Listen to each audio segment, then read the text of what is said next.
I call this piece Blind Spot in the Rearview Mirror.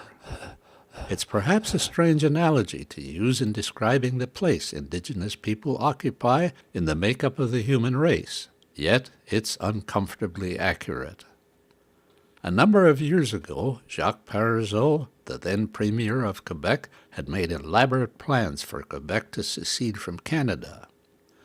Land transfer, money, cooperations on commercial ventures, separate army, foreign consuls.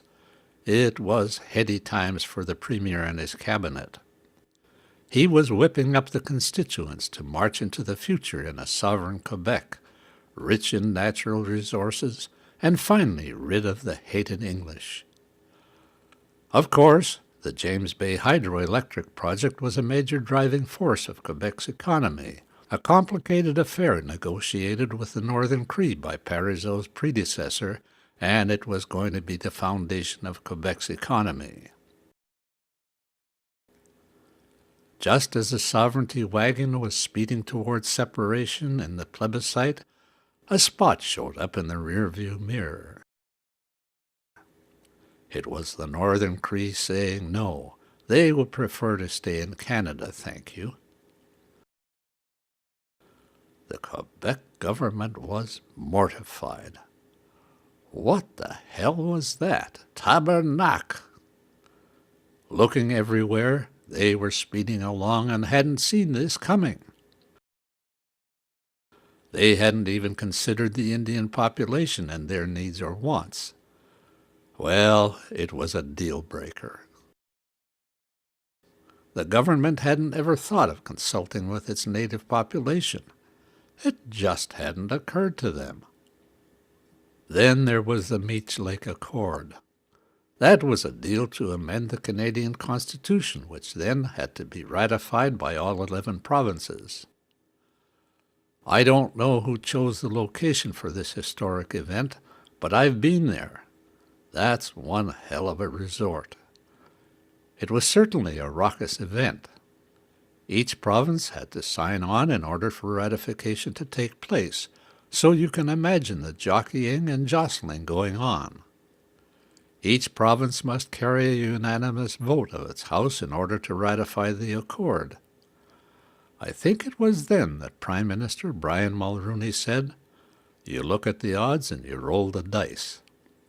They were racing toward the finish line.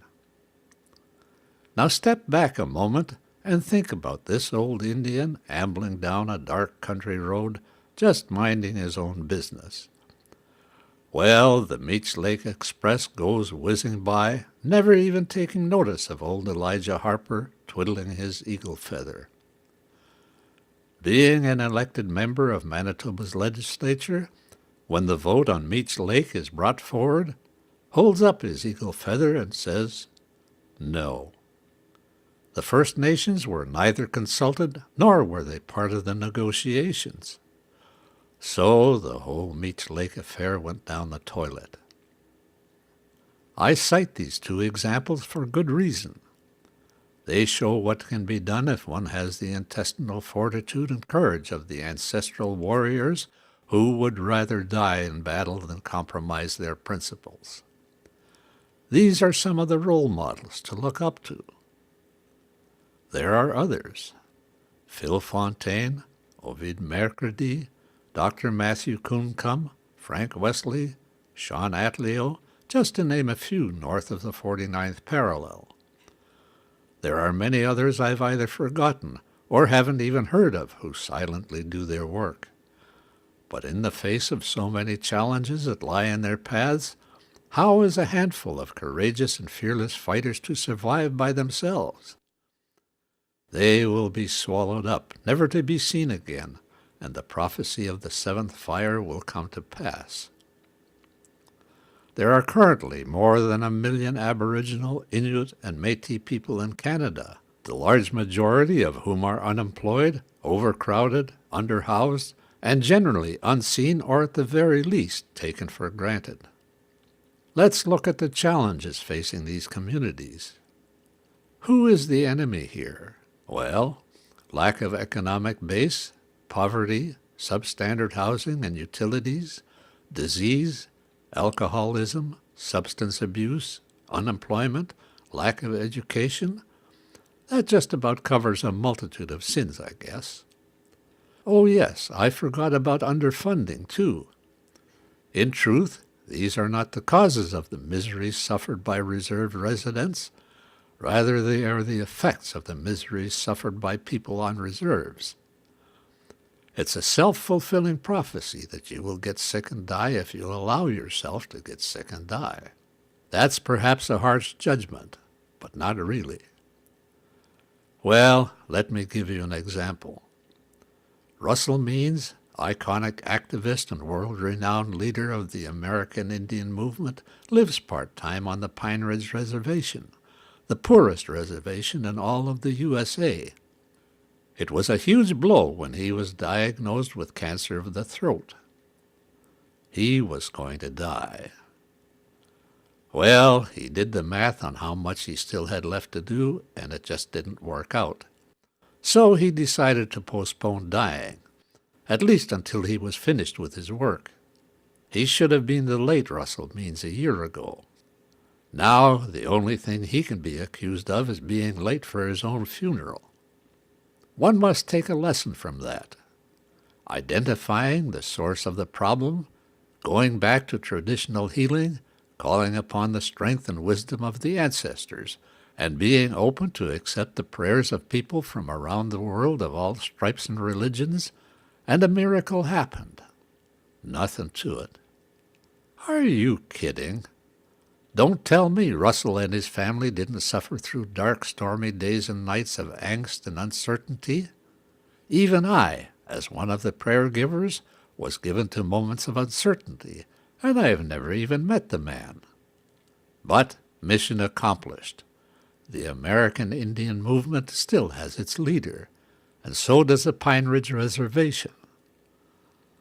Now, before I get to the lesson, let me tell you about another scenario. A lifelong friend of mine was diagnosed with prostate cancer 3 or 4 years ago. His chemotherapy pretty well reduced the cancer into remission, so his doctor stopped the treatment for several months. Instead of staying dormant, the cancer came raging back, and my friend's days were numbered. Now, my friend had 2 sons who were the light of his life. The youngest one was severely handicapped and prone to seizures. One day he had one and fell in the bathroom at home and hit his head pretty hard, sending him to hospital with severe head trauma. My friend held a daily 12 to 14-hour vigil over his son for a solid month before the boy succumbed to his injuries. I should mention that the son held a troubled marriage together for some 40 years, and after his passing it was almost as though a great stone had been lifted from my friend's heart. His son would finally be safe in the arms of his Maker. My friend was at peace. It was barely 7 weeks later that my friend went to his eternal rest, at peace and in his sleep. It's quite remarkable how this happened and worth telling. The eldest son told us that his dad had seen his guardian angel 3 times. The 3rd time, he recognized him as being his own father. Now wait till I tell you this. Years ago, when we were teenagers, my friend's dad had always told him to be home at 10 o'clock. Well, it was about 10 o'clock at night when our friend slipped away in his sleep. Coincidence? I think not. I tell these stories to illustrate that we are indeed architects of our own fate. The same holds true for entire communities. We must only keep the faith, whatever that faith may be. Having said all that, let's finally get to the root cause of all these miseries. I'll have to say it quietly, so perhaps people won't readily notice. Genocide. It has been going on for so long, people don't really notice anymore. It's more like involuntary manslaughter. Indian Affairs departments don't even know they're doing it anymore. Or do they? A case in point. The H1N1 flu epidemic hit northern Manitoba particularly hard in 2009. Cold, substandard, and inadequate housing left many households ill. No flu shots were available. No masks were available. No hand sanitizers were available. In response to a plea for help, the Department of Health sent out a shipment of body bags. The hand sanitizers were alcohol-based, so were kept under lock and key. So the message is, the only way out of this is in a body bag. So die, you bastards. Pretty encouraging, isn't it? Oh, I know the health minister was shocked at the time. She was going to look into the matter. Yeah, right. This was no mistake. It was a definite statement to the First Nations made by the Federal Minister of Health, Leona Aglukkaq, an Inuit from Nunavut. So you see how this is starting to add up.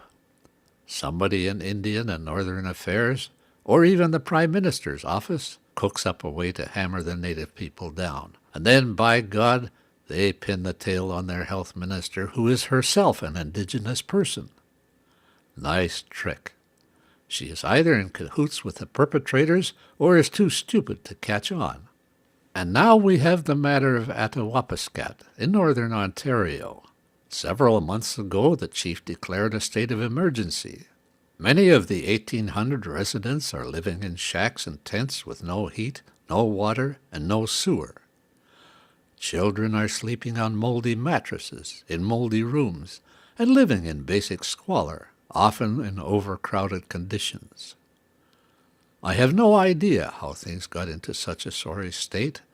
Whether it's underfunding or mismanagement of finances is hard to determine. Nevertheless, the blame game has started, and it's a total tragic comedy. It will take at least 6 months to resolve, and in the meantime the people sleep on moldy mattresses, on moldy floors, together with their parents and grandparents in the same shack. And who is it that has the interest of the people at heart? I'll tell you who it is. The Red Cross, that's who.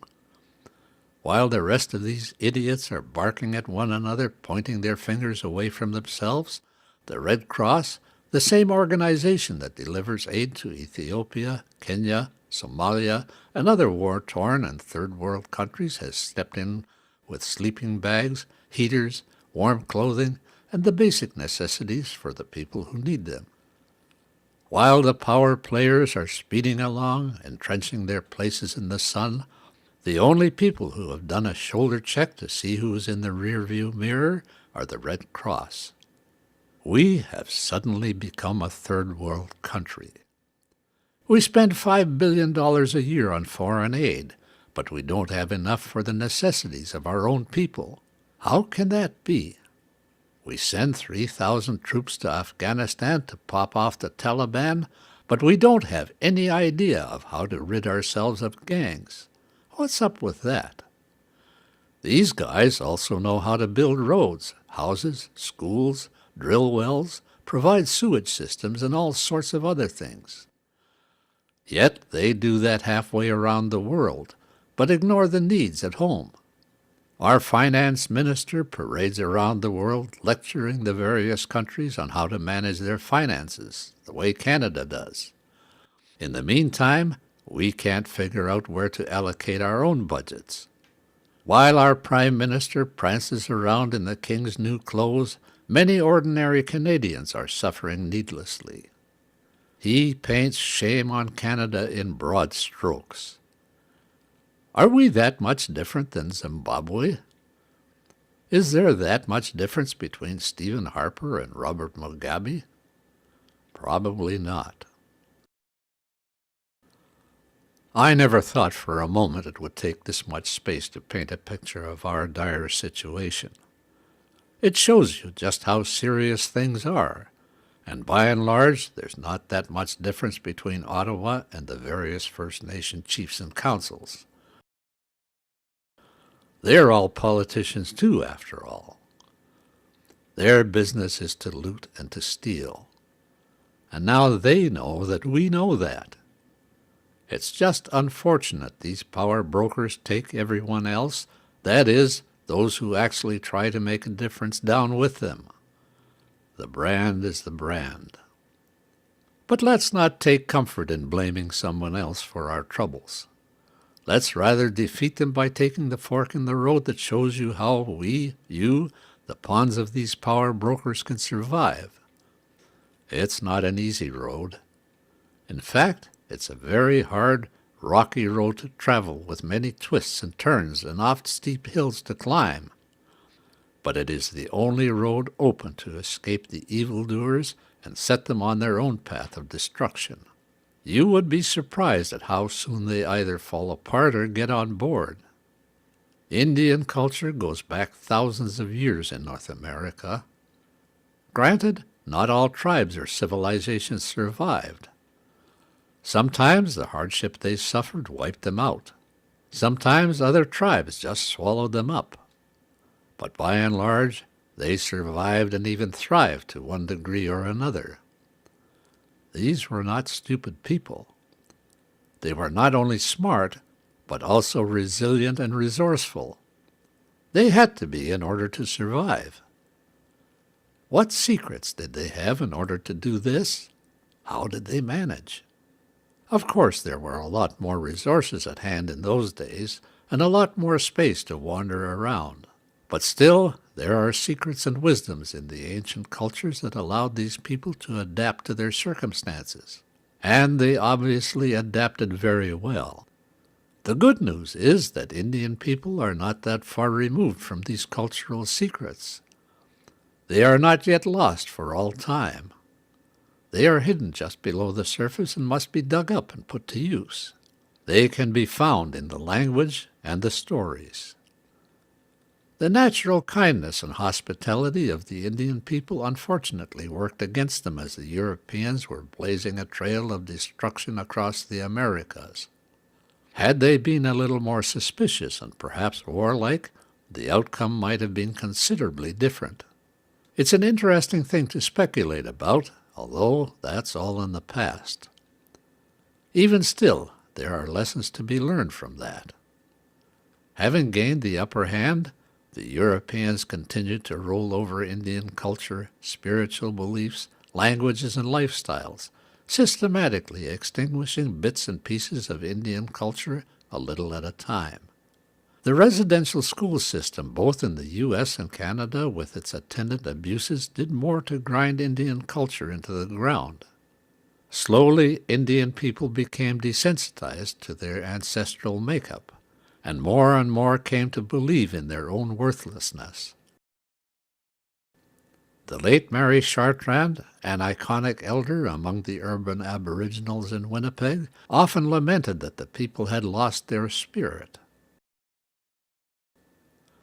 That so impacted me that I wrote the parable Truth Seeker. I was not willing to accept that people could lose their spirits. That's not possible to do. They must have only set them aside. The fear is, if they set them aside long enough, they will no longer recognize them. This cannot be allowed to happen, or we become an ungenuine someone else, a phony, as it were. You can see it in the blank eyes of people with long-standing alcohol problems or chronic substance abuse. There is no connection between the man or woman and the spirit which resides within. That has to be the saddest sight to have to look at.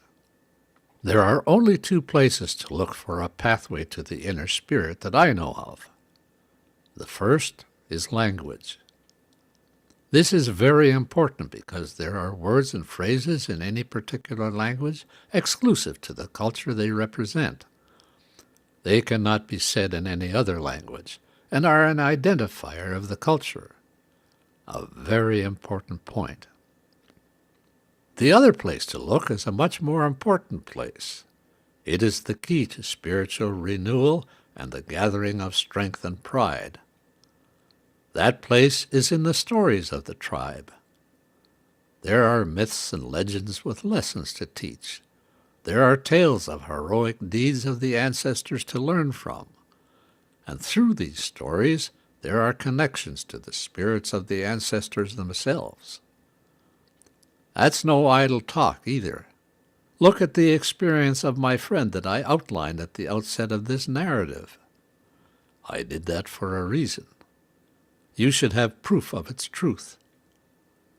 The storyteller is still the most important member of any community, and if he or she can tell the stories in the mother tongue, can open the floodgates of the human spirit so long denied.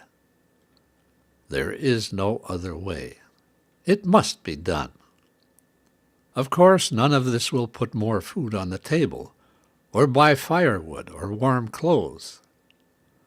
There are already people of goodwill who help to do that, thankfully. And if that's not enough, there are international aid agencies that can be called on in emergencies.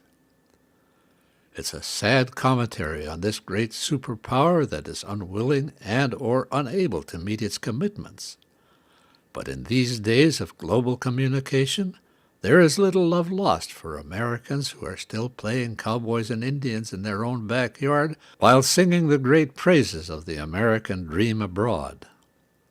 The ugly American is just the ugly American, and the Canadian government has fallen right in lockstep. So the pride of citizenship should not be of being Canadian or American. It should be of being Cree, Ojibwe, Sioux, Algonquin, or Navajo. You can take a lot of knocks when you wear the armor of your ancestors, but you need to be tight with them, and that takes work, a lot of work by each of the communities. It is not that the young people are unreceptive to it. They are a pretty impressive bunch. But now it's up to the elders and the storytellers. The rest will fall into place. Eventually, the kill, kick, or ignore the Indian syndrome will fall into disfavor and lose all its power.